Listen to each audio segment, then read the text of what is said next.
There comes a moment in a woman's life, a quiet moment when she finally admits to herself, "I'm tired." Not just physically, but emotionally. Tired of being hurt by someone I kept trying to love. If you're listening to this, maybe you've had that moment recently. Maybe you've sat alone in your room, replaying conversations, replaying the pain, trying to understand where things went wrong. Trying to understand why someone you cared for so deeply made your heart feel small. And there is something you need to hear right now. From one woman's heart to another, healing begins the moment you stop blaming yourself for someone else's broken behavior. Toxic relationships have a way of slowly rewriting who you think you are. They make you doubt your worth. They make you question your strength. They make you believe that if you just tried harder, if you were more patient, more forgiving, more understanding, maybe they would finally love you the way you deserve. But deep down, you know the truth.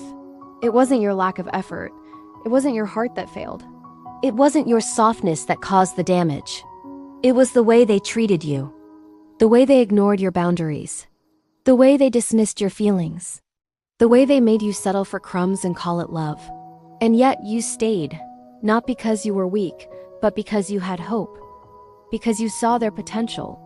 Because you believed in their better self even when they weren't showing it.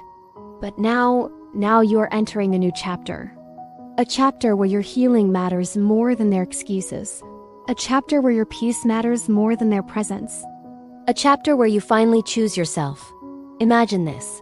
You're holding a plant that's slowly dying. You water it. You move it into the sunlight. You trim its leaves. You talk to it gently. You do everything you can to help it grow. But no matter what you do, it continues to wilt. Not because the plant is bad, but because it has outgrown the pot it was placed in. That's what a toxic relationship feels like. You're doing everything you can, watering, nurturing, giving, but the environment simply isn't healthy enough for you to thrive. And the most graceful thing you can ever do for yourself is to admit when an environment is hurting you more than it's healing you. Grace doesn't mean staying quiet. Grace doesn't mean accepting mistreatment. Grace means leaving with dignity, with honesty, with self-respect. Grace means choosing peace, even if it scares you. Grace means trusting that you deserve more love, more clarity, more emotional safety. And you do. You deserve all of that and more. Healing doesn't happen overnight.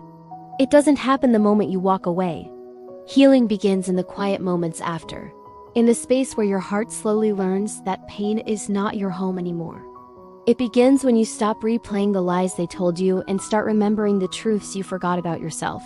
It begins when you say, "I want better. I deserve better. I will not go back to the place that broke me." Your healing is not only possible, it is already unfolding. Right here, right now, with every breath, with every tear, with every moment you choose to move forward instead of turning back. And as we continue this journey together in this video, I want you to hold one thing close. You didn't fail at love. You succeeded at surviving something that was meant to destroy your spirit. And that makes you stronger than you realize. If this message touched your heart, please like, share, and subscribe so more women can join us in this space of healing, wisdom, and emotional renewal.